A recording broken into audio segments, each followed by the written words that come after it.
हा व्हिडिओ माझ्या आयुष्यातील एका अतिशय आवडत्या गोष्टीबद्दल आहे. जी गोष्ट मी आज तुम्हाला सांगणार आहे, ती गोष्ट मी माझ्या आयुष्यात वापरते आणि त्याचे पुरावे देखीलही मी तुम्हाला देणार आहे.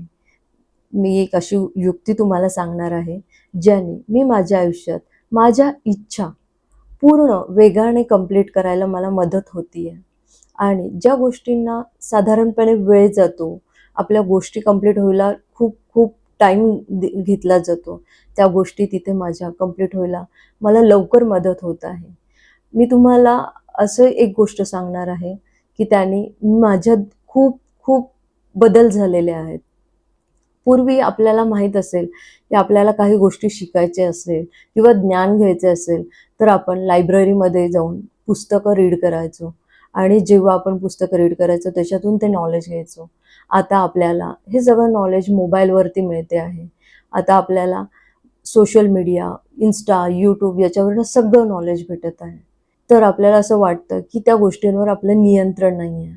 पण असे नाही. मी माझ्या आयुष्यात त्या गोष्टींवर हेल्प केली आहे आणि त्याच्यावर मी प्रोग्रेस करून माझ्या आयुष्यात नियंत्रण आणले आहे. एखादी गोष्ट असते, की आपल्याला वाटते, की ती आपल्या आयुष्यात घडली आहे. त्याच्यावर आपण काही करू शकत नाही.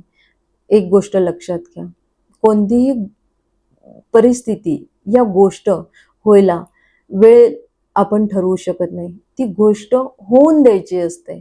त्यासाठी आपलं मन शांत ठेवून आपले मनाचे दरवाजे उघडे ठेवले पाहिजे. एखाद्या गोष्टीला आपण वेळ दिला पाहिजे. त्याच्यावर जबरदस्ती करून, त्याच्यावर राग-राग करून, त्याच्यावर आपण काही करू शकत नाही. म्हणून जी गोष्ट होत आहे त्याला होऊन द्यायची असते. जेव्हा तुम्हाला माहीत असेल, की आपल्याला घर हवं असतं. आपल्याला असं वाटतं, की आपण घर बघतोय, पण आपल्याला ते मिळणार कसं? ऑफिसमध्ये प्रमोशन मिळणार कसं? काही लोकांना वाटतं, की आपल्याला नोकरी कशी मिळणार? काही लोकांना असं वाटते, की माझं लग्न कसं होणार? आई-बाबा ऐकत नाहीये. मला योग्य जोडीदार मिळत नाही. हे सगळ्यांसाठी गोष्टी कॉमन आहेत, की म्हणजे सर्वांचे हे काही ना काहीतरी प्रॉब्लेम्स आहेत. आणि जी गोष्ट मी तुम्हाला आज सांगणार आहे, त्याने माझ्यात खूप खूप बदल झालेले आहेत.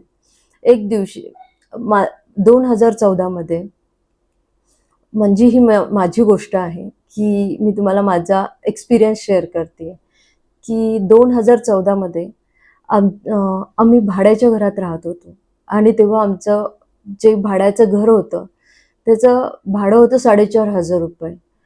पण ₹4,500 आत्ताच्या ह्याच्यात आपल्याला खूप कमी वाटतात. पण आम्हाला तेव्हा ₹4,500 भरणं, भाडं हे सुद्धा खूप अवघड वाटायचं, की हे भरताना आम्हाला खूप काटकसर करावी लागायची, की कसं भरू, काय करू? एवढं भाडं जास्त आहे. पण मनात ना नेहमी एक गोष्ट असायची, की आपण भाड्याच्या घरात तर राहतोय, पण आपलं स्वतःचं घर असायला पाहिजे. खूप विचार करायचो, की स्वतःचं घर असलं, की आपल्याला हे भाड्यासाठी पैसे द्यावे लागणार नाही. आपला स्वतःचा हक्क असेल त्यावरती. आपल्याला दरवेळेस घर चेंज करायची गरज पडणार नाही आणि आपल्या खूप गोष्टी सॉल्व्ह होऊन जातील स्वतःचं घर असल्यावर. मग असं खूप विचार करायचो. एक दिवशी असंच न्यूजपेपर वाचत होते आणि न्यूजपेपरमध्ये ना मॅनिफेस्टेशनबद्दल खूप छान एक लेख आला होता. तो मी लेख वाचला आणि मी माझ्या आयुष्यात पूर्ण बदल झालेला बघितला. माझं आयुष्य पूर्णपणे बदलला आणि तो लेख इतका सुंदर होता, की मी तो लेख वाचल्यानंतर मी डायरी मी राईट करायला लागले. 2014 पासून मी ती डायरी राईट करायला लागले. मी तुम्हाला माझं डायरीसुद्धा दाखवते. त्या 2014 पासूनच्या माझ्या डायरीज आहेत. आणि मी याच्यात माझं जे स्वप्न होतं, की माझा फ्लॅट असावा, तर मी डिटेलमध्ये असे लिहायचे, की आम्ही सुंदर घरात राहत आहोत. आम्ही असा फ्लॅट घेतला आहे, की ती सोसायटी खूप छान आहे. तिथे लहान मुलांसाठी गार्डन आहे. तिथे स्विमिंग पूल आहे आणि आम्ही आमच्या फ्लॅटमध्ये राहत आहोत. तिथं आनंदाने राहत आहोत. एकत्र जेवण करत आहोत. छान वेळ घालवत आहोत, असे खूप छान विचार करायचो आणि मी ते राईट करायचे, डेली राईट करायचे. असे मी 2 वर्ष राईट केलं, की छान घर आहे, सुंदर आम्ही राहतो आहोत हे डेली डेली राईट केलं मी. आणि एक दिवशी असंच झालं की 2 वर्षानंतर की आम्ही असं चाललो होतो, आमच्या एरियापासून थोडं लांब फिरायला चाललो होतो आणि आम्ही एका प्रोजेक्टचं होर्डिंग एका रोडवरती बघितलं आणि आम्हाला असं तो प्रोजेक्ट खूप आवडला. तर आम्ही काय केलं की हा प्रोजेक्ट आपण बघायला जावं असं वाटलं आणि आम्ही तो प्रोजेक्ट बघायला गेलो फक्त. असं मनात काही ठेवलं नव्हतं की हा प्रोजेक्टमध्ये आपल्याला फ्लॅट घ्यायचा आहे किंवा काय. फक्त बघायला जाऊ, छान आहे म्हणून. तर तो प्रोजेक्ट आम्हाला बघायला गेल्यावर आम्हाला सॅम्पल फ्लॅट दाखवला. तर तो सॅम्पल फ्लॅट इतका सुंदर होता की आम्हाला वाटलं की आता हे असं आमचं घर आहे जे आम्ही स्वप्नात बघत होतो. जसं स्विमिंग पूल, खेळण्यासाठी प्ले एरिया, गार्डन, हे सर्व गोष्टी आणि लोक तिथली चांगली, हे सर्व गोष्टी आम्ही तिथं बघितल्या आणि आम्हाला तो फ्लॅट खूप आवडला. आणि आम्हीच असंच म्हणजे थोडे दिवस गेले आणि त्यानंतर आम्ही बुकिंगसाठी इकडून तिकडून थोडे पैसे जमा केले आणि ती बुकिंग केली आम्ही आणि त्या फ्लॅटला 3 वर्ष लागणार होते. तरीही आम्हाला तो फ्लॅट इतका आवडला होता, आम्ही ते कसे का होईना थोडे थोडे जमा करून बुकिंगचे पैसे मिळवले आणि बुकिंग केलं. आणि त्यानंतर अचानक असं गोष्ट घडली की माझ्या हस्बंडला त्याच्या जॉबमध्ये प्रमोशन मिळालं आणि आम्हाला EMIचे पैसे भरण्यास खूप हेल्प झाली.